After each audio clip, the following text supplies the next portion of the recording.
चुकलंच माझं तुला या धर्तीवर पाठवलं।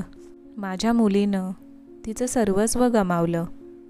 हे केवळ आजच नाही घडलं, पदोपदी तुला छळलं गेलं। मेणबत्त्या लावून प्रकरण दाबलं गेलं। तेवढ्यापुरता हाहाकार माजला, तुझ्या अस्तित्वाच्या चिंधड्या उडाल्या। कायदा अन सुव्यवस्था डोळे मिटून शांत बसल्या। आता कसं तुला मी एकटं सोडू, किती जणांना मी भिडू। रोजच माझ्यापुढं हात जोडतात आणि दुसऱ्याच क्षणाला तुझ्यावर अत्याचार होतात। काय ठरवून पाठवलं होतं तुला, सर्वांग सुंदर धरतीची स्वप्न होती मला। तू तुझ्या मायेनं केलंस ग फार, पण विकृतीनं तुलाच केलं तडीपार। तुझ्यात वसे माझंच रूप, तरीही भोगलंस तू खूप। मर्यादेनं आता सीमा ओलांडली, स्त्रीत्वाची परीक्षा लयाला गेली। ये तू आता परत माझ्या कुशीत, जिथं तुला मी ठेवीन सुरक्षित। नाही कोणाची वासनांध नजर अन नाही कोणाचा घाणेरडा स्पर्श। शांतीनं झोप तू आता माझ्या मांडीवर, नको करू आता दुसऱ्यांचा विचार।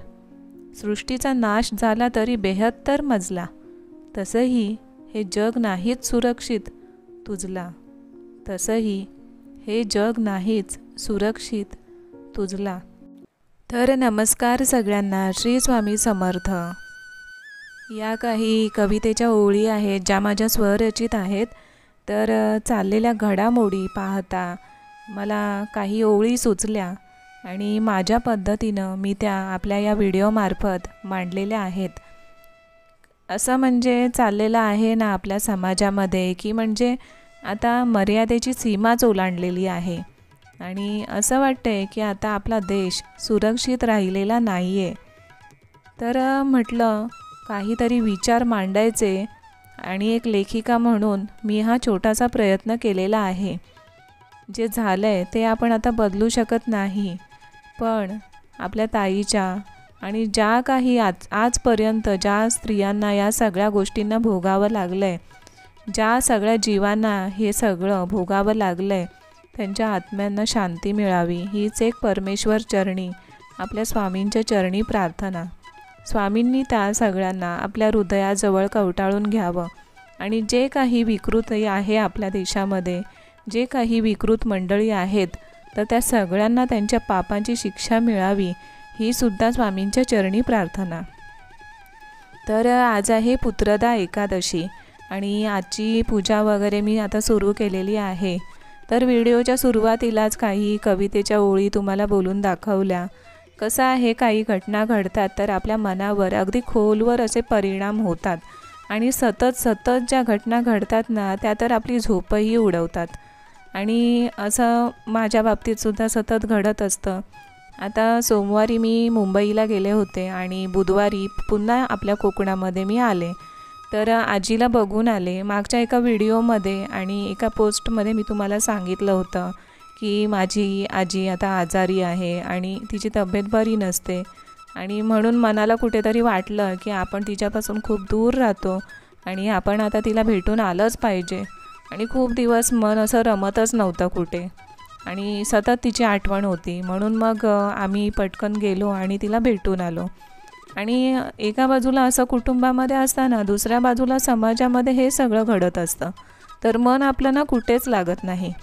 पण म्हणूनच या सगळ्यासाठी अध्यात्म हे फार महत्त्वाचं आहे। आपल्या मुलांना म्हणूनच या सगळ्याचे संस्कार देणं ही काळाची गरज आहे, कारण अध्यात्मामध्ये आपला खरा जो माणूस असतो ना तो घडला जातो आणि म्हणूनच या गोष्टी आपल्या मुलांसाठी, आताच्या पिढीसाठी सुद्धा तेवढ्याच महत्त्वाच्या आहेत।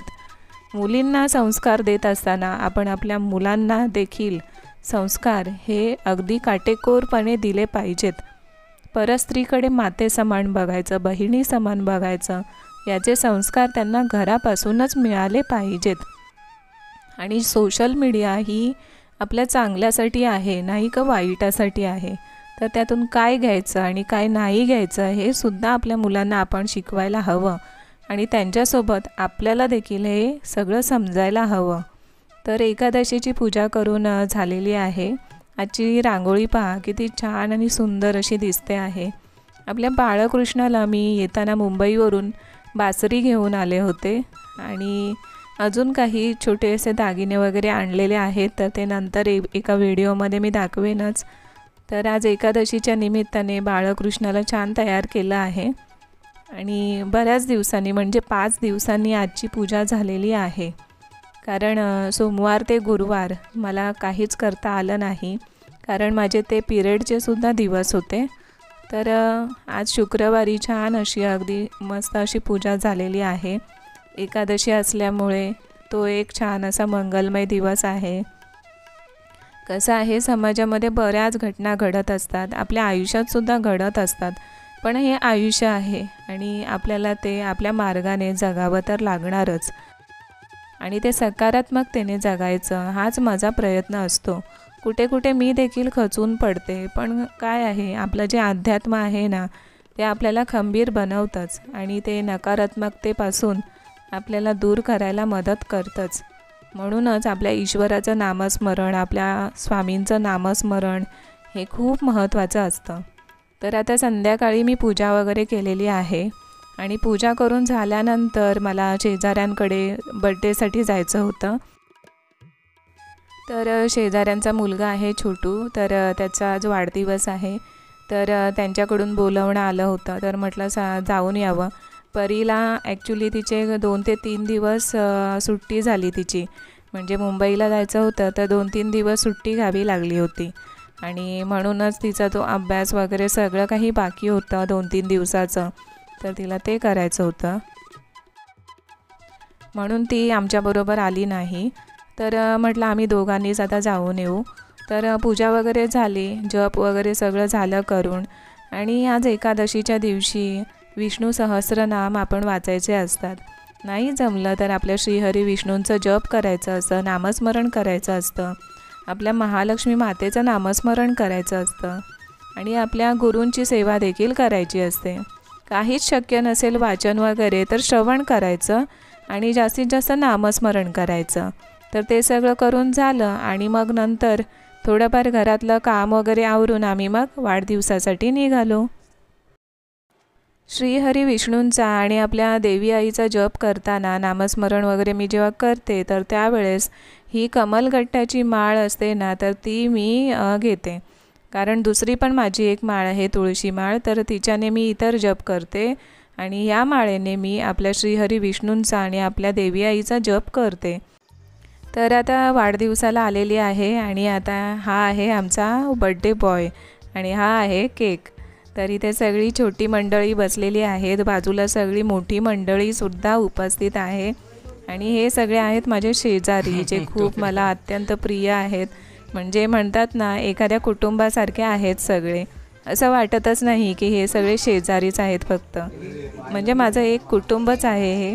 तर असे आम्ही सगळे एकत्र असतोच, कुठलेही कार्यक्रम असू देत, सणासुदीचे दिवस असू देत किंवा कोणाचा वाढदिवस असू दे, तर सगळे एकत्र येऊन साजरा करतात ते सगळं आणि म्हणूनच खूप बरं वाटतं। म्हणजे कसं आहे, आपण एकत्र असू ना, तर कसं तेवढंच आपल्याला आपलं मन असतं ना ते रमतं आणि या गोष्टी सुद्धा आपल्या आयुष्यामध्ये असणं फार महत्त्वाचं असतं, ज्यामुळे आपलं जे दुःखी मन असतं, वेदना झालेलं मन असतं आणि नकारात्मकतेकडे झुकलं जाणारं जे मन असतं, तर ते चांगलं म्हणजे सकारात्मक होण्याकडे वाटचाल करू लागतं आणि म्हणूनच आपल्या माणसांची साथ वगैरे आपल्याला महत्त्वाची असते, जेणेकरून आपण सगळं काही विसरून पुढे पुढे आयुष्यामध्ये जात असतो।